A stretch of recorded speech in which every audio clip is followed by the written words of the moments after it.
आप सभी को राधे राधे। आज हम लोग फिजिक्स का टॉपिक प्रकाश यानी लाइट को कंप्लीट कर लेंगे। आज का पहला सवाल है 101 नंबर। कहता है कि जब दो समानांतर समतल दर्पणों के बीच कोई वस्तु रख दी जाती है तो बनने वाला प्रतिबिंबों की संख्या होती है। आंसर हो जाएगा ऑप्शन डी, अनंत हो जाएगा। इसका आप डिटेल भी देखना चाहें तो देख सकते हैं। यहाँ से है डिटेल इसका। अगला सवाल है 102 नंबर। कहता है प्रकाश के एक बिंदु स्रोत को दो समानांतर समतल दर्पण के मध्य रखने पर कितने प्रतिबिंब बनेंगे। आंसर हो जाएगा ऑप्शन डी, अनंत। अगला सवाल है 103 नंबर। कहता है जब किसी दर्पण को थीटा कोण से घुमाया जाए तो परावर्तित किरण का घूर्णन होगा। आंसर हो जाएगा ऑप्शन डी, 2 थीटा। अगर हम किसी दर्पण के सामने थीटा कोण से घूमेंगे तो वो कैसा परिवर्तित करेगा, 2 थीटा यानी 2 गुना परिवर्तित करेगा। अगला सवाल है 104 नंबर। कथन और कारण दिया हुआ है। क्या कथन दिया है कि यातायात संकेतों पर जड़ी हुई कांच की छोटी छोटी कणिकाएं उन पर प्रकाश पड़ने पर तेजी से चमकने लगती है। तो सही हो जाएगा, सही है, क्योंकि प्रकाश पूर्णतः परावर्तित होता है जब आपतन का कोण एक निश्चित क्रांतिक मान से अधिक हो जाता है एवं अपेक्षाकृत सघन माध्यम से गुजरता हुआ प्रकाश एक अपेक्षाकृत विरल माध्यम से परावर्तित होता है। तो पहला भी सही है और कथन भी सही है और कारण उसका व्याख्या भी कर रहा है, इसलिए इसका आंसर हो जाएगा ऑप्शन ए और आर दोनों सही है और आर ए का सही स्पष्टीकरण भी कर रहा है। अगला सवाल है 105 नंबर। कहता है कि प्रकाश में 7 रंग होते हैं, रंगों को अलग करने का क्या तरीका है। आंसर हो जाएगा ऑप्शन ए, एक प्रिज्म से रंगों को अलग अलग किया जा सकता है। अगला सवाल है 106 नंबर। कहता है कि इंद्रधनुष के रंगों को सही क्रम बताएं। आंसर हो जाएगा ऑप्शन डी, नीला, हरा, पीला। पहले नीला होता है, उसके बाद हरा होगा, उसके बाद पीला हो जाएगा। अगला सवाल है, इसका आप डिटेल भी पढ़ सकते हैं। क्या है डिटेल? परावर्तन के कारण परावर्तन और पूर्ण आंतरिक परावर्तन तथा अपवर्तन द्वारा वर्ण विक्षेपण से सबसे ऊंचा उदाहरण आकाश में वर्षा के बाद दिखाई देने वाला इंद्रधनुष है। इंद्रधनुष में दृश्य रंगों का क्रम इस प्रकार है: बैगनी, जामुनी, नीला, हरा, पीला, नारंगी, लाल। अच्छा, इसका ट्रिक होता है बैजा नीह पीनाला। बैजा नीह पीनाला, तब ब से हो गया बैगनी, ज से हो गया जामुनी, न से हो गया नीला, ह से हो जाएगा हरा, प से हो जाएगा पीला और न से हो जाएगा नारंगी, ल से हो जाएगा लाल। अगला सवाल है 107 नंबर। कहता है जब धूप वर्षा की बूंद पर गिरती है तो इंद्रधनुष बनता है। इसके लिए निम्नलिखित में से कौन सी भौतिक परिघटनाएं जिम्मेदार है। आंसर हो जाएगा ये, इंद्रधनुष किसके कारण बनता है तो डिस्पर्सन यानी परिक्षेपण के कारण भी बनता है, अपवर्तन और पूर्ण आंतरिक परावर्तन, इन सभी फैक्टर उस पर उसका डिसाइड करता है। तो आंसर हो जाएगा ऑप्शन डी। अगला सवाल है 108 नंबर। कहता है कि प्रकाश का वर्ण विक्षेपण संभव है। आंसर हो जाएगा ऑप्शन ए, प्रिज्म के द्वारा। अगला सवाल है 109 नंबर। कहता है अधोलिखित मतलब होता है नीचे जो लिखा है कौन सा इंद्रधनुष के मध्य दिखाई देता है। आंसर हो जाएगा ऑप्शन बी, हरा रंग दिखाई देता है। इंद्रधनुष के बीच में कौन सा रंग होता है, हरा रंग होता है। अगला सवाल है 100 नंबर। कहता है इंद्रधनुष के दोनों सीमांत वर्णपट होता है। आंसर हो जाएगा ऑप्शन डी, बैगनी और लाल। ये इंद्रधनुष के साइड वाला भाग कौन होता है, बैगनी और लाल होता है। अगला सवाल है 111 नंबर। कहता है दोपहर के 12 बजे किस दिशा में इंद्रधनुष दिखाई देता है। आंसर हो जाएगा ऑप्शन डी, यह दिखाई नहीं देता है। रात के 12 बजे यह दिखाई नहीं देता है। आप इसका डिटेल भी पढ़ सकते हैं। अगला सवाल है 112 नंबर। कहता है कि स्विमिंग पूल में वास्तविक गहराई से कम गहरा प्रतीत होने का क्या कारण है? आंसर हो जाएगा ऑप्शन सी, अपवर्तन के कारण। अगला सवाल है 113 नंबर। कथन और कारण वाला दिया हुआ है। कथन दिया है कि एक घड़ी को जल में तिरछी स्थिति में डुबाया गया है। यदि बगल से देखा जाए तो छड़ी छोटी और जल की सतह पर झुकी हुई प्रतीत होती है। तो पहला सही हो जाएगा, यानी कारण सही है, ये कथन सही है। कारण में क्या लिखा है कि घड़ी से आने वाला प्रकाश जल अणुओं से प्रकीर्णित होकर छड़ी से छोटी एवं झुकी हुई होने का आभास होता है। तो ऑप्शन आर, यानी कारण आर गलत हो जाएगा और कथन सही हो जाएगा। आंसर हो जाएगा ऑप्शन सी। अगला सवाल है 114 नंबर। कहता है निम्नलिखित पर विचार कीजिए। पहला कथन दिया है कि यदि कोई व्यक्ति पानी भरी बाल्टी में पड़े एक सिक्के को देखता है तो उसे सिक्का अपने वास्तविक स्थल से अपेक्षाकृत निकट लगेगा। कथन दूसरा में है कि यदि जल के अंदर कोई व्यक्ति जल तल से ऊपर एक सिक्के को देखता है तो सिक्का अपने वास्तविक स्थल से अपेक्षाकृत अधिक ऊंचाई पर लगेगा। तो ऑप्शन ये दूसरा कथन भी सही है, दोनों सही है, इसलिए हमारा आंसर हो जाएगा ऑप्शन ए।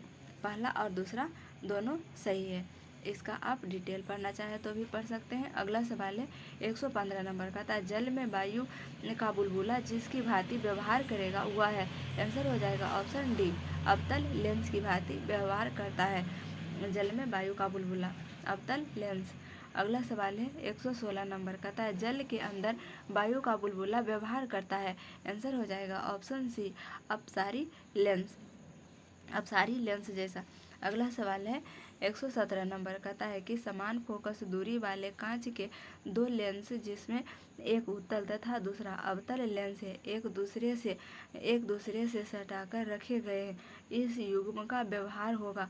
आंसर हो जाएगा ऑप्शन सी, कांच की समतल चादर की भांति, प्लेन ग्लास शीट। अगला सवाल है 118 नंबर कहता है किसी व्यक्ति का पूरा प्रतिबिंब देखने के लिए एक समतल दर्पण की न्यूनतम ऊंचाई होनी चाहिए। आंसर हो जाएगा ऑप्शन बी, व्यक्ति की ऊंचाई का आधा।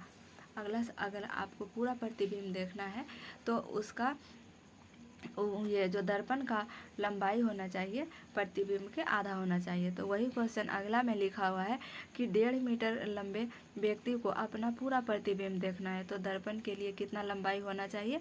तो 0.75, यानी 1.5 का आधा हो जाएगा, ऑप्शन ए। अगला सवाल है 120 नंबर कहता है एक समतल दर्पण की वक्रता त्रिज्या होती है। आंसर हो जाएगा ऑप्शन सी, अनंत। अगला सवाल है 121 नंबर कहता है कि आवर्धन कांच में किस प्रकार का लेंस का प्रयोग किया जाता है? आंसर हो जाएगा ऑप्शन सी, उत्तल लेंस। आवर्धक कांच में उत्तल लेंस का प्रयोग किया जाता है। अगला सवाल है 122 नंबर कहता है दूरदृष्टि दोष निवारण में काम आता है। आंसर हो जाएगा ऑप्शन सी, उत्तल लेंस। अगला सवाल है 123 नंबर कहता है दूरदृष्टि दोष यानी हाइपरमेट्रोपिया वाले व्यक्ति के संबंध में निम्नलिखित कथनों में से कौन सा कथन गलत है, यानी सही नहीं है? तो इसमें हो जाएगा, इसका आंसर हो जाएगा ऑप्शन डी। अच्छा, इसमें सभी सही है, किसके लिए? हाइपरमेट्रोपिया के लिए, यानी दूरदृष्टि दोष के लिए क्या क्या रिक्वायरमेंट है कि व्यक्ति दूर के पिंडों को स्पष्ट देख सकता है, सही है। बी में लिखा है कि लेंस का नाभ्यंतर अधिक होता है, यह भी सही है। ऑप्शन सी में है कि निकट के पिंड को प्रतिबिंब रेटिना के पीछे फोकस करता है, तो सी भी सही है। डी गलत है, तो डी को भी एक बार पढ़ते हैं। क्या है? इस दोष को ठीक करने के लिए अवतल लेंस का प्रयोग, तो नहीं, ये गलत हो जाएगा। ये किसका प्रयोग किया जाएगा? तो उत्तल लेंस का प्रयोग किया जाता है। अगला सवाल है 124 नंबर कहता है कि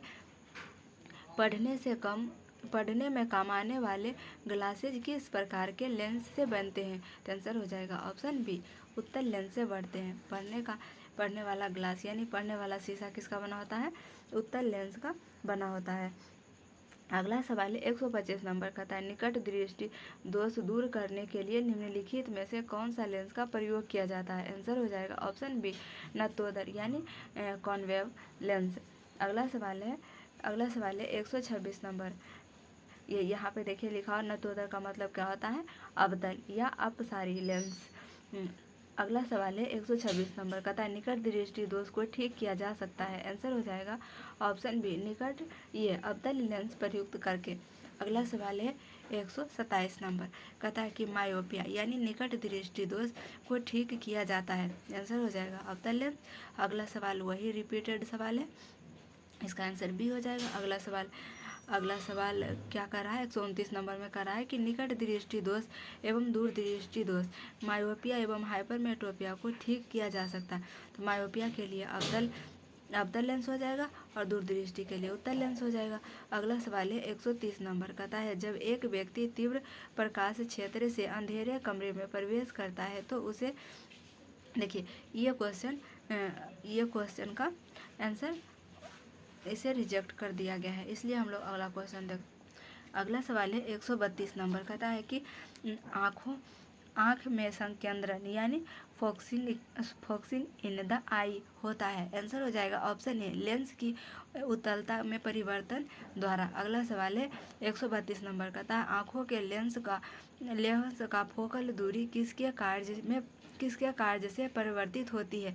आंसर हो जाएगा ऑप्शन सी सिलियरली मांसपेशियां। अगला सवाल है 133 नंबर, कहता है कि निम्नलिखित में से कौन सा गलत है यानी सही नहीं है। ऑप्शन ए में है कि मृग तृष्णा एक प्रकाशिक भ्रम है जो प्रकाश के पूर्ण आंतरिक परावर्तन से उत्पन्न होता है, तो पहला सही हो जाएगा। ऑप्शन बी में है सर्च लाइट में अवतल दर्पण का प्रयोग किया जाता है, तो बी भी सही है। सी में है गर्मी में समानता सफ़ेद या हल्के रंग वाले कपड़े गाढ़े रंग के कपड़े की तुलना में वरीयता माने जाते हैं, तो सी भी सही है। डी गलत है, तो क्या डी में लिखा है कि एक छोटे छिद्र वाला उत्तल दर्पण डॉक्टरों द्वारा रोगियों के कान नाक और गले की जांच के लिए प्रयोग, तो गलत हो जाएगा। उत्तल दर्पण की जगह क्या हो जाएगा, अवतल दर्पण को डॉक्टर कान नाक और गले की जांच के लिए उपयोग करता है। अगला सवाल है 134 नंबर, कहता है अस्पष्ट दृष्टि की न्यूनतम दूरी कितना होती है। तो आंसर हो जाएगा ऑप्शन ए 25 सेंटीमीटर। अगला सवाल है 135 नंबर, कहता है कि समान आँखों के लिए कितना होता है। समान आँखों के लिए सेम क्वेश्चन है। अगला सवाल है 136 नंबर, कहता है कि मानव की समान स्वास्थ्य की आँखों के लिए फिर रिपीटेड क्वेश्चन है, इसका भी आंसर ऑप्शन हो जाएगा डी। अगला सवाल है लेंस की भांति मापी जाती है। आंसर हो जाएगा ऑप्शन ए लेंस को किससे मापी जाती है, डायोप्टर से मापी जाती है। लेंस बराबर होता है यानी पावर बराबर होता है 1 वाट, ये क्या हो जाएगा 1 वाट फोकस दूरी को किस में मापा जाता है, मीटर में मापा जाता है, तो शक्ति बराबर हो जाएगा 1 वाट फोकस दूरी। अगला सवाल है 138 नंबर, कहता है लेंस की क्षमता मापी जाती है। आंसर हो जाएगा ऑप्शन डी डायोप्टर से।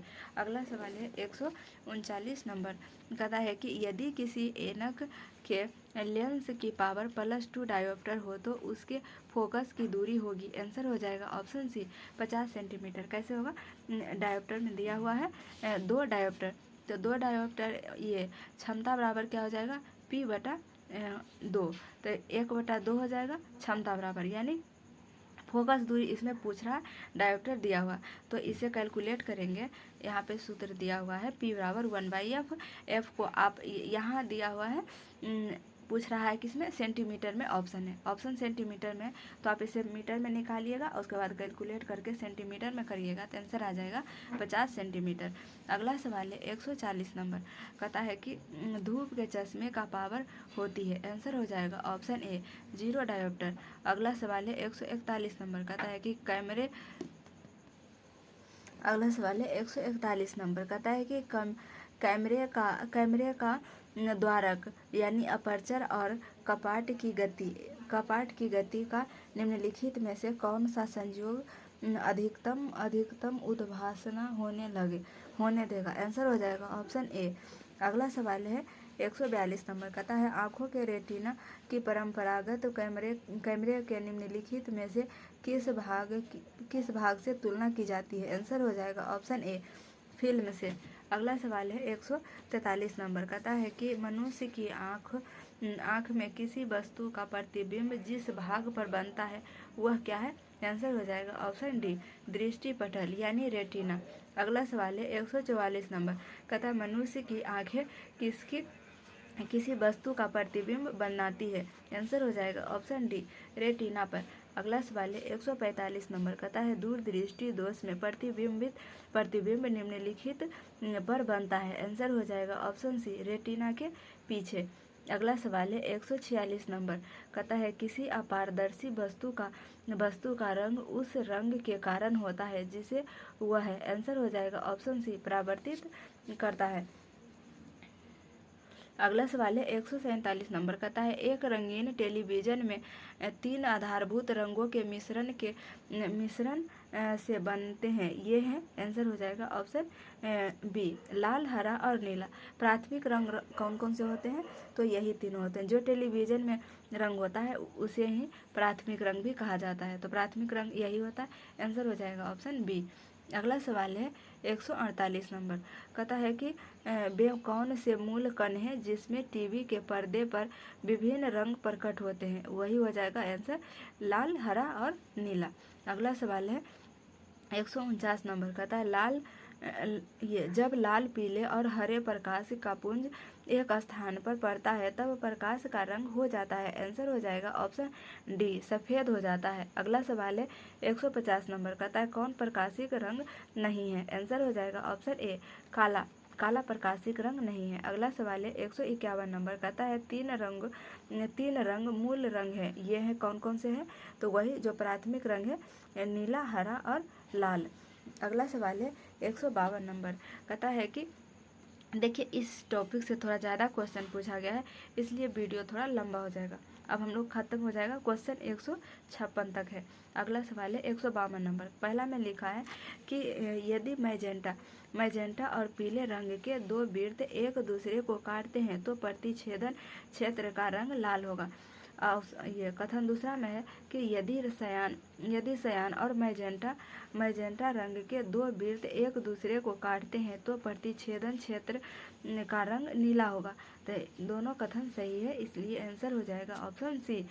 अगला सवाल है 153 नंबर दिया हुआ है। ये मिलान करने के लिए दिया हुआ है रंग और संयोजन। मैजेंटा कलर किससे मिलकर बना होता है तो लाल और नीला से मिलकर मैजेंटा बनता है। और टील है ऑप्शन बी में है टील बना होता है लाल, हरा और सफ़ेद मिलकर। ऑप्शन सी में है क्या मोब्र बना होता है नीला, लाल और सफ़ेद से। और श्यान बना होता है हरा और नीला से। तो इसका आंसर हो जाएगा ऑप्शन ए इसका आंसर है। अगला सवाल है 154 नंबर कहता है कि सूर्य के प्रकाश में रंगों की संख्या होती है। आंसर हो जाएगा ऑप्शन डी 7। अगला सवाल है 155 नंबर कहता है कि रंगों में विषम को पहचानिए। तो आंसर हो जाएगा ऑप्शन बी भूरा हो जाएगा क्योंकि हरा, लाल और पीला ये क्या है। अगला सवाल है 156 नंबर कहता है कि निम्नलिखित परिघटनाओं पर विचार कीजिए। पहला ऑप्शन में लिखा है कि गोधूली से सूर्य का आमाप यानी size of the sun at dusk. तो पहला कथन सही दिया हुआ है और दूसरा भी सही है। कहता है उष्ण काल में सूर्य का रंग मतलब कह रहा है कि उपर्युक्त में से कौन सा दृष्टि भ्रम है। तो दृष्टि भ्रम है गोधूली में सूर्य का आमाप, उष्ण काल में सूर्य का रंग, ये सब क्या है दृष्टि का भ्रम है। तो पहला सही है, दूसरा भी सही है, उसके बाद चौथा सही है। कड़ा आकाश में तारों का टिमटिमाना ये सब क्या है दृष्टि भ्रम है। आंसर हो जाएगा ऑप्शन सी। तो ये था कंप्लीट क्वेश्चन। मिलेंगे नेक्स्ट क्लास में। जय हिंद।